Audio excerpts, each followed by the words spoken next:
Hello दोस्तों, good morning. स्वागत है एक बार फिर से आप सभी का एमजेटी एजुकेशन में। दोस्तों आज है 19 नवंबर। आज की वीडियो में हम लोग बात करेंगे 19 नवंबर 2022 के मोस्ट इंपोर्टेंट करंट अफेयर के क्वेश्चंस के बारे में। वीडियो ध्यान से देखिएगा, डिटेल में आपको समझाई गई है। चैनल पर नए आए हो, चैनल को सब्सक्राइब कर लो। चलिए बढ़ते हैं आगे। कल का क्विकली रिविजन कर लेंगे। कल जो मैंने आपको पढ़ाया था, अंतर्राष्ट्रीय छात्र दिवस और राष्ट्रीय मृगी दिवस, ये दोनों ही 17 नवंबर को मनाया जाता है। G20 शिखर सम्मेलन की अध्यक्षता भारत कर रहा है। बहुराष्ट्रीय समुद्री अभ्यास मालाबार, इसका 26वां संस्करण जापान में आयोजित हुआ है। उत्तराखंड हाईकोर्ट को नैनीताल से शिफ्ट करके हल्द्वानी में कर दिया गया है। और इस बार विश्व दर्शन दिवस दोस्तों 17 नवंबर को मनाया गया, वर्ल्ड फिलॉसफी डे। 32 टीमें हिस्सा ले रही हैं फीफा विश्व कप में। फीफा विश्व कप दोस्तों 20 तारीख से यानी कि कल से शुरू हो रहा है। ठीक है, कतर में आयोजित होगा ये। ठीक है, और 20 से 18 दिसंबर तक चलेगा। 2023 में विश्व का सर्वाधिक आबादी वाला देश भारत बन जाएगा, ऐसा कहा है संयुक्त राष्ट्र की रिपोर्ट ने। नाइट फ्रैंक की भी एक रिपोर्ट आई है जिसमें एशिया प्रशांत में सबसे बड़े डेटा सेंटर बाजारों में 3 भारतीय शहर शामिल हैं, जिसमें हैदराबाद, चेन्नई और नई दिल्ली है। ITTF के एथलीट आयोग में चुने जाने वाले पहले भारतीय खिलाड़ी बन गए हैं अजंता शरत कमल। इन्हीं को तो अब की इस बार मेजर ध्यानचंद खेल रत्न भी मिला हुआ है। नेपाल में चुनाव के लिए दोस्तों अंतर्राष्ट्रीय पर्यवेक्षक के रूप में भारतीय मुख्य चुनाव आयुक्त राजीव कुमार जी को सिलेक्ट किया गया है। ये टॉप 10 करंट अफेयर के क्वेश्चन थे कल की वीडियो से, जिनका आपने किया क्विकली रिवीजन। अब आज का करंट अफेयर। पहला क्वेश्चन, प्राकृतिक चिकित्सा दिवस कब मनाया गया? तो दोस्तों प्राकृतिक चिकित्सा दिवस अभी 18 नवंबर को मनाया गया। ये प्रत्येक वर्ष 18 नवंबर को मनाया जाता है। यहाँ पर आप देख पाओगे न्यूट्रोपैथी डे, इसकी शुरुआत भी 18 नवंबर से ही हुई थी। पहली बार 18 नवंबर 2018 को ये मनाया गया था और अभी भी मनाया जा रहा है 18 नवंबर को। अब प्राकृतिक चिकित्सा दिवस का मतलब ये है कि प्राकृतिक चिकित्सा के बारे में अवेयरनेस फैलाई जाए। इसके लिए भारत सरकार में एक मंत्रालय है, आयुष मंत्रालय। आयुष मंत्रालय आप जानते हो ना, ऐसे ही लिखा जाता है आयुष। आयुष का मतलब होता है आयुर्वेद, योगा, यूनानी चिकित्सा, सिद्ध चिकित्सा और होम्योपैथी। तो इन सब प्रकार की जो चिकित्सा होती है, ये मतलब की ट्रीटमेंट की चिकित्सा की पद्धतियां हैं। इन सब की पद्धतियां इस आयुष मंत्रालय के तहत आती हैं और इसको प्रमोट करने के लिए, इस पर रिसर्च करने के लिए मंत्रालय बनाया गया है। सर्बानंद सोनोवाल जी इसके मंत्री हैं। ठीक है, केंद्रीय आयुष मंत्री। तो 18 नवंबर 2018 से शुरू होकर के ये मनाया जा रहा है। क्लियर है ना? चलो आगे देखते हैं। अच्छा, नवंबर मंथ की जितने भी डेट आए हुए हैं आज आप लोग लिख डालो अभी तक। कल मैं आपको अभी तक के सभी इंपॉर्टेंट डेज की लिस्ट दिखाऊंगा। ठीक है, आज आपकी बारी है। अगला, हाल ही में डॉक्टर सीवी आनंद बोस को किस राज्य का राज्यपाल नियुक्त किया गया? तो डॉक्टर सीवी आनंद बोस ये पश्चिम बंगाल के नए राज्यपाल बन गए हैं। अभी तक आपको पता होगा दोस्तों, पश्चिम बंगाल के गवर्नर के रूप में ला गणेशन जी काम कर रहे थे। ला गणेशन कौन है? ला गणेशन दोस्तों ये मणिपुर के राज्यपाल थे। कहाँ के? मणिपुर के। तो इनको मिला था अतिरिक्त प्रभार। अतिरिक्त प्रभार तब मिलता है जब अचानक से पद या सीट खाली हो जाती है। अचानक से सीट खाली होने का क्या मतलब हुआ? कैसे हो गया पश्चिम बंगाल की सीट खाली? खाली इसलिए हो गई क्योंकि यहाँ पर थे जगदीप धनखड़ जी। जगदीप धनखड़ जी जो हैं ये बन गए भारत के उपराष्ट्रपति। ठीक है ना? जब ये भारत के उपराष्ट्रपति बन गए तब ये इन्होंने इस्तीफा दे दिया था यहाँ के राज्यपाल के रूप में। तो ला गणेशन को अतिरिक्त प्रभार मिल गया था और अब सीवी आनंद बोस को परमानेंटली नियुक्त कर दिया गया है वेस्ट बंगाल का नया गवर्नर। यहाँ पर आप देख पाओगे CV Ananda Bose appointed West Bengal governor. Clear है? ये फॉर्मर ब्यूरोक्रेट भी रह चुके हैं। भारत सरकार के सचिव, मुख्य सचिव और यूनिवर्सिटीज के कुलपति पद पे ये कार्य कर चुके हैं। अच्छा, अब बात आ रही है पश्चिम बंगाल की। तो पश्चिम बंगाल के बारे में भी जानेंगे हम लोग। मैप में आप देखोगे तो यहाँ पर लोकेशन है पश्चिम बंगाल की। सीएम है ममता बनर्जी, गवर्नर सीवी आनंद बोस और यहाँ का राजकीय पशु है फिशिंग कैट।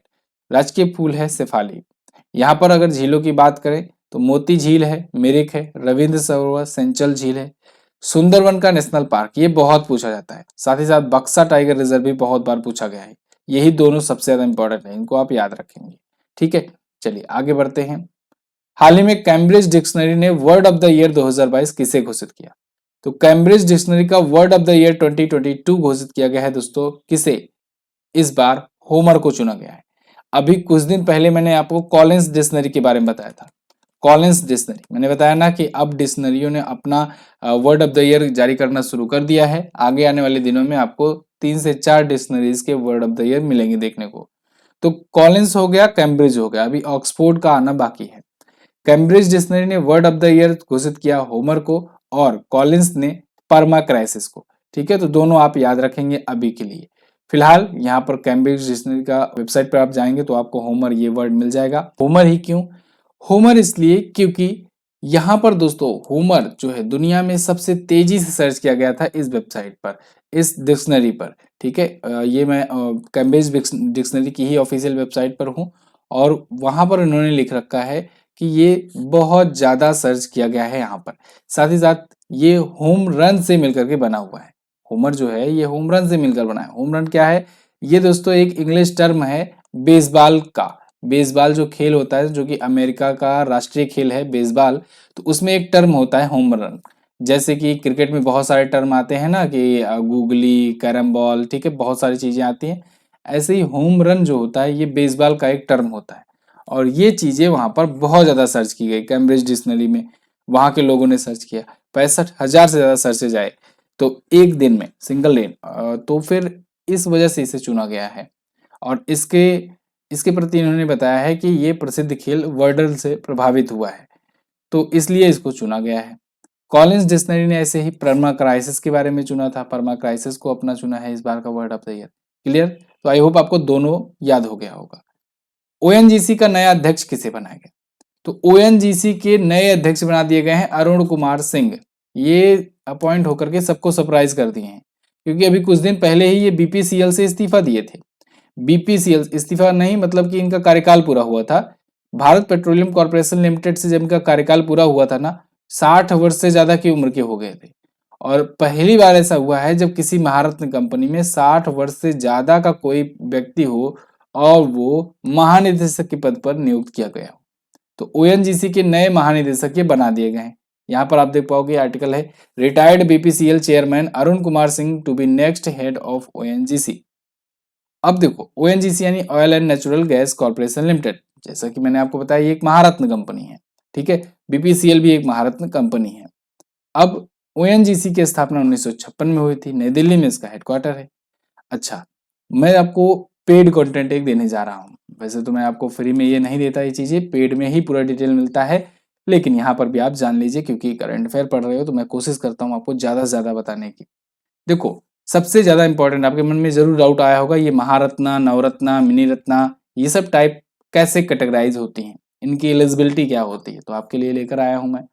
महारत्न कंपनियों की टोटल संख्या है 12। ऐसे ही नवरत्न कंपनियों की संख्या भी इस समय 12 है। मिनी रत्ना में दो टाइप की हैं, कैटेगरी 1, कैटेगरी 2। तो कैटेगरी 1 में टोटल संख्या है 64 और कैटेगरी 2 में भी अभी की टाइम पर बहुत ही, समझ लो फॉर्चुनेटली, संख्या 12 ही है। अब देखो महारत्न कंपनियों के लिए क्राइटेरिया क्या क्या होगी। ऐसी कंपनियां जो सरकारी कंपनियां हो, पहली क्राइटेरिया होनी चाहिए। सरकारी कंपनी का क्या मतलब हुआ कि 50% से ज्यादा हिस्सेदारी जो हो वो भारत सरकार की हो, मिनिमम 50% से ज्यादा हिस्सेदारी सरकार की हो। इसके अलावा महारत्न के लिए उसे 3 साल के एवरेज में एनुअल प्रॉफिट जो हो वो 2,500 करोड़ से ज्यादा हो। पिछले 3 सालों का एवरेज एनुअल प्रॉफिट यानी प्रत्येक वर्ष प्रॉफिट 2,500 करोड़ से ज्यादा होना चाहिए। नेटवर्थ एनुअल में 10,000 करोड़ से ज्यादा होना चाहिए पर ईयर, लास्ट 3 साल से लगातार हो रहा हो। और एनुअल टर्नओवर 20,000 करोड़ से ज्यादा हो रहा हो, यानी 20,000 से करोड़ से ज्यादा का वो व्यापार कर रही हो। ठीक है ना, तो ये ऐसी कंपनियां जो होंगी ये महारत्न होंगी।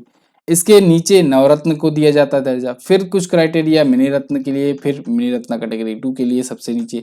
ठीक है, मिनी रत्न कैटेगरी 2 में तो दोस्तों बस ये कहा गया है कि लास्ट 3 साल में वो प्रॉफिटेबल रही हो, बस पॉजिटिव नेटवर्थ के साथ। ठीक है, जबकि मिनी रत्ना कैटेगरी 1 के लिए 30 करोड़ का यही क्राइटेरिया रखा गया है कि पिछले 3 सालों में लगातार 30 करोड़ का वो प्रॉफिट की गई हो।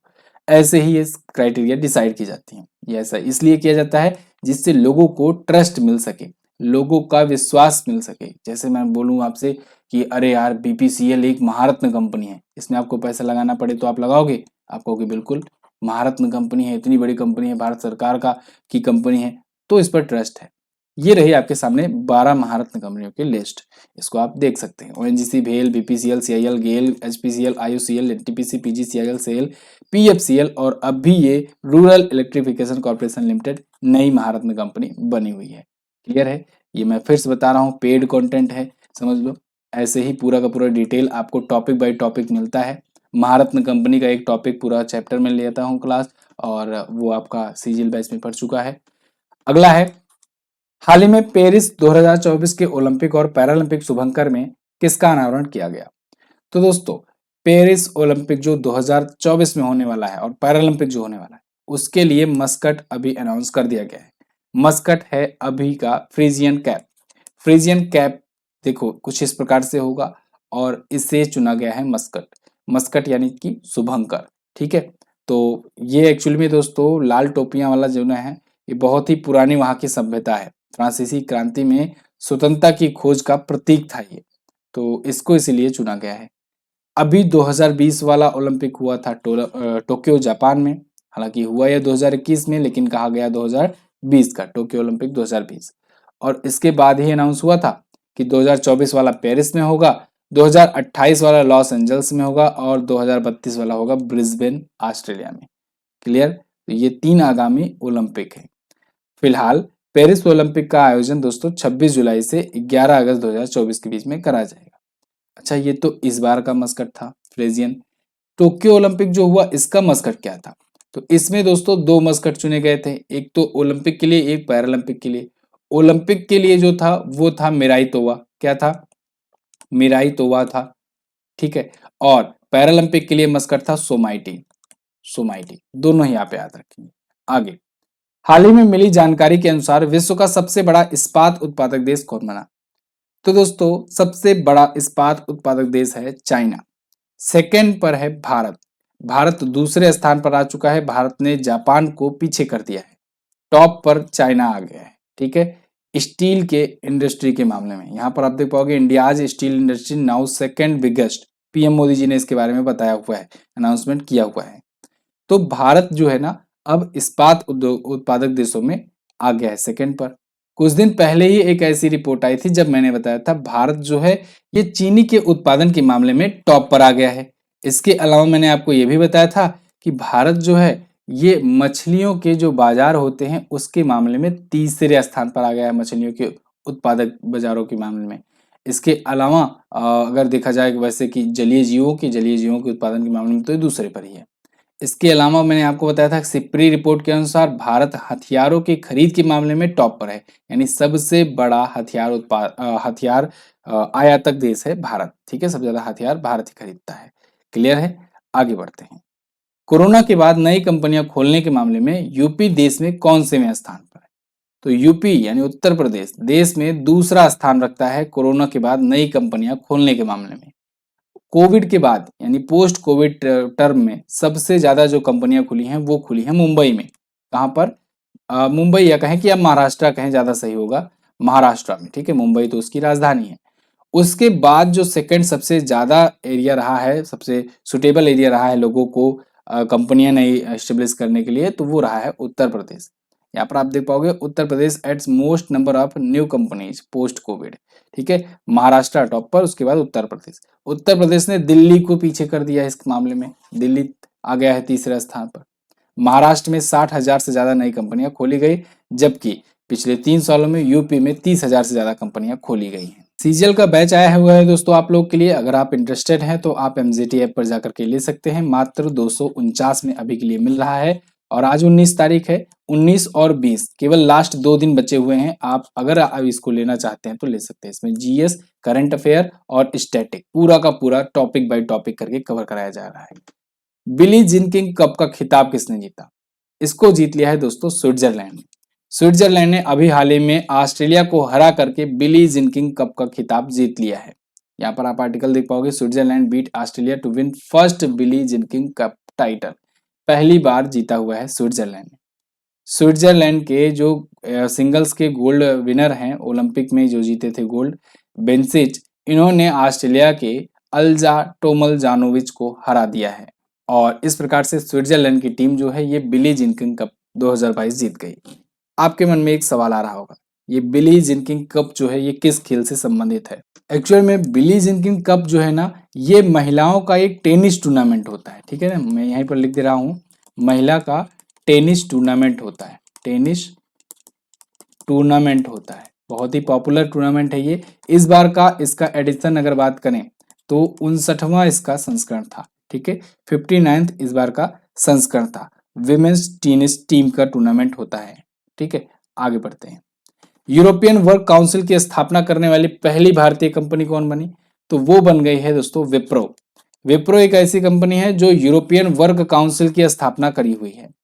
यूरोपियन वर्क काउंसिल के थ्रू क्या होगा कि यूरोप में इनके जो भी वर्कर्स काम कर रहे हैं उनके लिए एक काउंसिल होगा। ये यहाँ पर आप आर्टिकल देख पाओगे, Wipro plan to establish European work council for it employees. ठीक है, अपने एम्प्लॉयज के लिए ये वहां पर स्थापित कर रहे हैं, यूरोप में श्रमिकों के लिए स्थापित कर रहे हैं। ठीक है, ऐसा करने वाली ये पहली भारतीय कंपनी होगी। एक्चुअली में दोस्तों यूरोपियन यूनियन की अगर टोटल देखा जाए कि विप्रो में काम करने वाले जो कर्मचारी हैं वो यूरोपियन यूनियन में 1000 से ज्यादा के मात्रा में रह रहे हैं। एक्चुअली में बात यह है दोस्तों कि जो यूरोपियन यूनियन है, जो ईयू है, जिसके 27 मेंबर हैं करंट टाइम पर, तो ईयू ने कहा है कि जो भी कंपनियां यूरोपियन संघ में काम कर रही हैं, यूरोपियन संघ के देशों में काम कर रही हैं और उनके 1000 से ज्यादा एम्प्लॉयज यहाँ पर रहते हैं, तो फिर उनको एक ऐसी ईडब्ल्यूसी या कहे कि यूरोपियन वर्क काउंसिल स्थापित करना होगा। याद होगा जैसे भारत ने एक नया आईटी रूल लाया था जिसके तहत बताया था कि व्हाट्सएप, फेसबुक वगैरह को डेटा शेयर करने होंगे भारत सरकार की तरफ से और शिकायत के लिए एक अधिकारी नियुक्त करना होगा वगैरह वगैरह। ऐसे ही यूरोपियन वर्क काउंसिल भी स्थापित करने के लिए यूरोपियन यूनियन ने कहा था, लेकिन इनमें ऐसी कंपनियों को कहा गया है जिनके 1000 से ज्यादा एम्प्लॉय वहां पर काम कर रहे हों। तो ऐसे में विप्रो आ जाती है इसमें, तो विप्रो जो है इसको स्थापित करना पड़ेगा वहां पर। ठीक है, ऐसा करने वाली वो पहली भारतीय कंपनी बनेगी। विप्रो वैसे तो बहुत पुरानी कंपनी है, 1945 में स्थापित हुई थी। इसके संस्थापक रहे मोहम्मद हुसैन हसन प्रेमजी। इन्होंने चलाया कंपनी को। आगे अजीम प्रेमजी आए। अजीम प्रेमजी बहुत दिनों तक चलाए कंपनी को, बहुत ऊंचाइयों तक ले गए। अजीम प्रेमजी वैसे सबसे बड़े दानवीरों में भी शामिल होते हैं। हालांकि इस बार ये दूसरे स्थान पर थे उदारवादी में। सबसे ज्यादा उदारवादी बनकर के कौन आए? सबसे ज्यादा उदारवादी बनकर के आए शिव नादर। नाम याद रखना है, ये वर्तमान में सबसे बड़े उदारवादी हैं भारत के। इन्होंने लगभग 1100 करोड़ रुपए का दान दिया है एक साल में। और वहीं अजीम प्रेमजी ने 470 के आसपास में करोड़ में इन्होंने दान दिया था। फिलहाल अजीम प्रेमजी भी अब अपनी चेयरमैन का पद जो है अपने बेटे को दे दिए हैं, जो कि हैं रिशद प्रेमजी। रिशद प्रेमजी, ठीक है ना।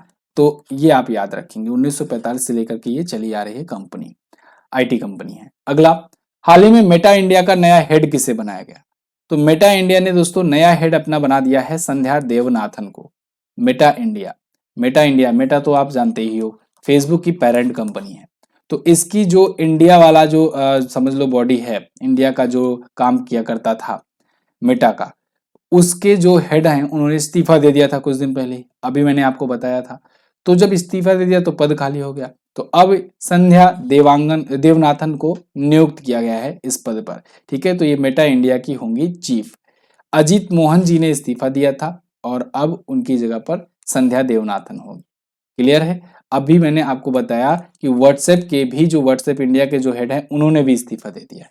उनका क्या नाम है? उनका नाम है अभिजीत बोस। तो उनका भी नाम आप याद रखेंगे, अभिजीत बोस। तो अभिजीत बोस ने भी इस्तीफा दे दिया है और साथ ही साथ राजीव अग्रवाल जो कि मेटा इंडिया के सार्वजनिक नीति निदेशक थे, उन्होंने भी इस्तीफा दे दिया था। अभी ये 2 इस्तीफे रिसेंटली आए थे। राजीव अग्रवाल के बारे में भी मैंने आपको बताया था।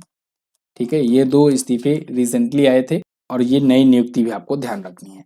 वैसे मेटा इंडिया, जब मैं आपको बता रहा हूँ कि मेटा जो है फेसबुक की पेरेंट कंपनी है, फेसबुक की स्थापना 2004 में हुई थी, मार्क जकरबर्ग ने की थी, ये भी आप ध्यान रखेंगे।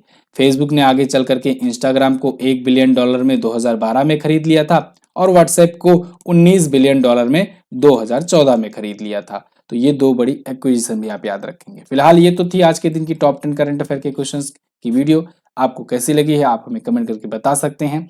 इसकी पीडीएफ और क्विज आपको हमारे एप्लीकेशन पर मिल जाएगी।